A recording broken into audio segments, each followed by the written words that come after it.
The Boeing B-17 Flying Fortress. Few aircraft in history carried as much symbolic weight as this one.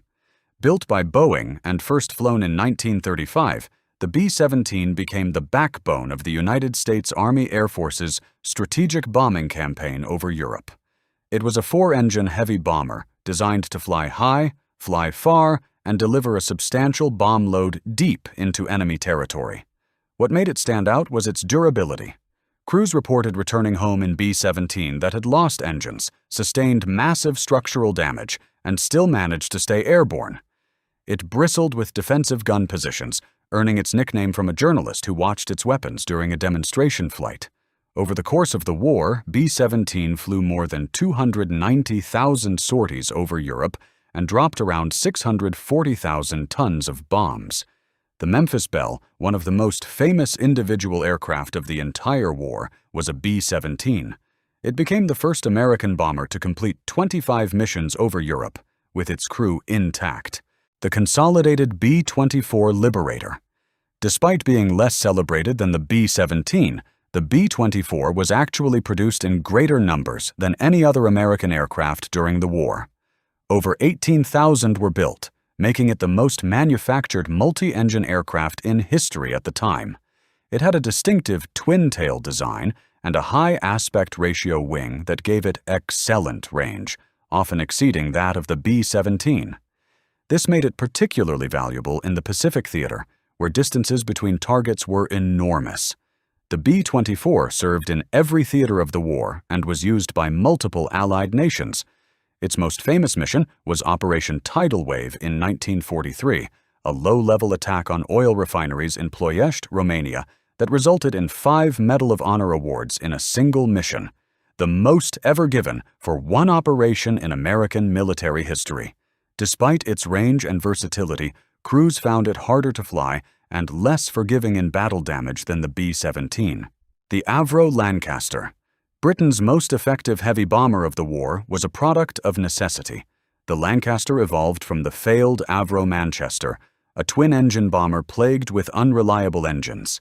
Engineers at Avro widened the design and fitted it with 4 Rolls-Royce Merlin engines, and the result was one of the finest bombers of the entire conflict. The Lancaster could carry a heavier bomb load than almost any other Allied aircraft. It was the only plane capable of carrying the massive Grand Slam bomb, a 22,000-pound weapon designed to create shockwaves that collapsed underground structures. The Lancaster was the primary aircraft used by RAF Bomber Command's No. 617 Squadron, better known as the Dam Busters, in their famous 1943 raid on German dams using Barnes-Wallis's bouncing bomb. By the end of the war, Lancasters had flown over 156,000 sorties and dropped more than 600,000 tons of bombs across occupied Europe and Germany. The de Havilland Mosquito. Not every bomber relied on armor and defensive guns. The Mosquito took the opposite approach entirely. Built primarily from wood to conserve metal and make use of furniture manufacturers' existing skills, it was fast enough to simply outrun enemy fighters. Powered by 2 Merlin engines, it could reach speeds that made interception extremely difficult, which meant it carried no defensive armament in most of its configurations. The RAF initially resisted the concept, skeptical that a wooden aircraft could perform effectively in combat. Those doubts disappeared quickly. The Mosquito became one of the most versatile aircraft of the war, serving as a bomber, pathfinder, night fighter, photo reconnaissance aircraft, and low-level precision strike platform. Its bombing accuracy was exceptional, and it was used in several high-profile precision raids, including attacks on Gestapo headquarters in occupied Europe. Pilots loved it. It was responsive, powerful, and gave crews a genuine sense of control in dangerous conditions. The Handley Page Halifax. Often overshadowed by the Lancaster, the Halifax was nonetheless a critical component of RAF Bomber Command's campaign. It was a 4-engine heavy bomber that entered service in 1940 and flew throughout the entire war. Early versions struggled with handling problems that made them dangerous in certain maneuvers, but later marks addressed these issues and the aircraft became significantly more capable. The Halifax served not only as a bomber, but also as a glider tug, a transport, and a maritime patrol aircraft. It flew missions over Germany, North Africa, and Italy, and was used extensively in supply drops to resistance fighters across occupied Europe. Crews who flew it developed strong loyalty to the aircraft, particularly in its improved later variants. By the end of the war, Halifax crews had flown over 82,000 sorties and suffered losses that reflected just how dangerous the strategic bombing campaign truly was. The Heinkel He-111. Germany entered the war with the He-111 as its primary medium bomber, and it carried much of the Luftwaffe's offensive burden in the early years of the conflict. Its elliptical wings and distinctive glazed nose gave it an immediately recognizable silhouette. It first saw combat during the Spanish Civil War, where the Luftwaffe used it to develop and refine bombing tactics. By the time the Second World War began, it was already the most numerous bomber in German service. The He-111 performed effectively in the early campaigns over Poland and France, but its limitations became apparent during the Battle of Britain. It lacked the speed and payload capacity to sustain operations against a prepared enemy with radar-guided defenses. As the war progressed, it was increasingly reassigned to transport and supply roles, particularly during the effort to resupply German forces trapped at Stalingrad. It continued serving in various capacities until the end of the war, though never again as a frontline strategic bomber. The Junkers Ju-88. If any German aircraft could be called the Swiss Army knife of the Luftwaffe, it was the Junkers Ju-88. Designed originally as a fast bomber, it was adapted into so many roles that it became almost difficult to categorize. It served as a level bomber, a dive bomber, a torpedo bomber, a night fighter, a heavy fighter, a reconnaissance aircraft, and even as a flying bomb in the war's final stages. Its performance as a bomber was solid, with a reasonable bomb load and enough speed to complicate interception. Unlike many aircraft that were stretched beyond their design limits, the Junkers Ju-88 genuinely excelled across its many variants. It served on every front where the Germans fought, over Britain, across North Africa, in the Mediterranean, and deep into the Soviet Union. Over 15,000 were produced during the war, making it one of the most built German aircraft of the conflict. The Dornier Do-17. Known by its crews as the Flying Pencil because of its extremely slender fuselage, the Do-17 was one of the Luftwaffe's earliest operational bombers. It began life as a commercial aircraft design in the mid-1930s and was converted for military use before the war began. Early versions were fast enough to outpace most contemporary fighters, which gave German planners confidence in its potential.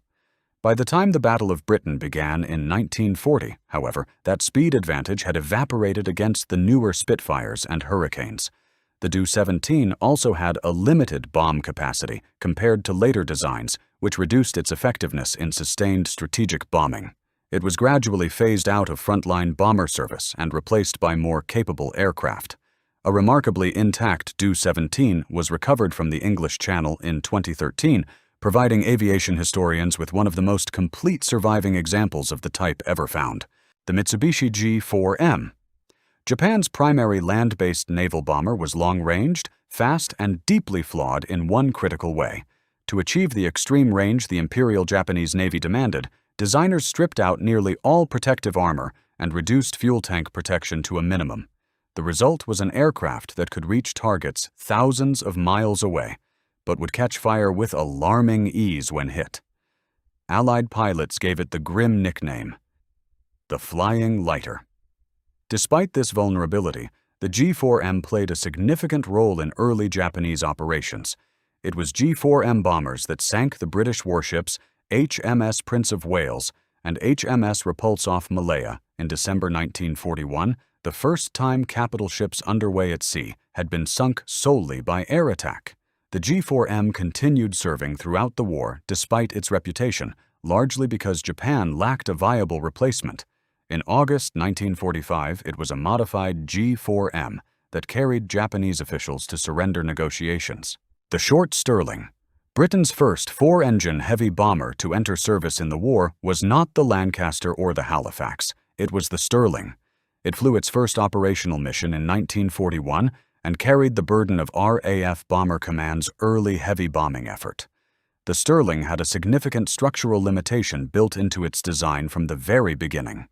The Air Ministry specification that led to its creation limited the wingspan to fit inside standard RAF hangars, which in turn restricted the aircraft's operational ceiling.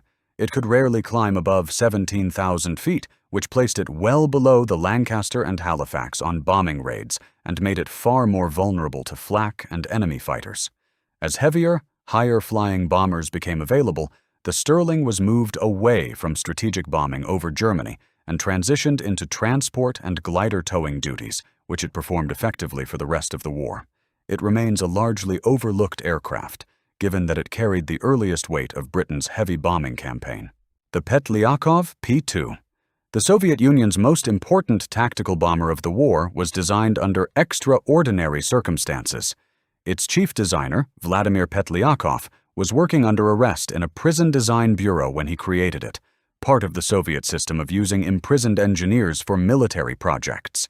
The P-2 entered service just before the German invasion in 1941 and proved to be a capable, fast twin-engine dive bomber that could be used across a wide range of tactical missions. Soviet pilots valued its speed, which made it harder to intercept than slower bombers. It was manufactured in enormous numbers throughout the war, with over 11,000 built in total. The P-2 flew on virtually every sector of the Eastern Front, supporting ground offensives, striking supply lines, and hitting German airfields. It was constantly refined and upgraded throughout its service life, and it remained a frontline aircraft until the final months of fighting in Europe.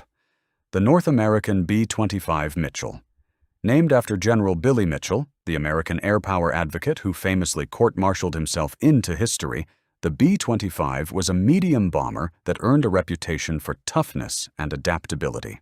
It entered service with the United States Army Air Forces before America's official entry into the war and went on to serve in every theater of the conflict.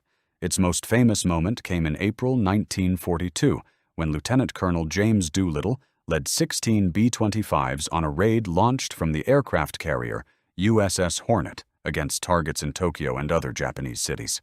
The Doolittle raid caused minimal physical damage, but had an enormous psychological impact on both sides.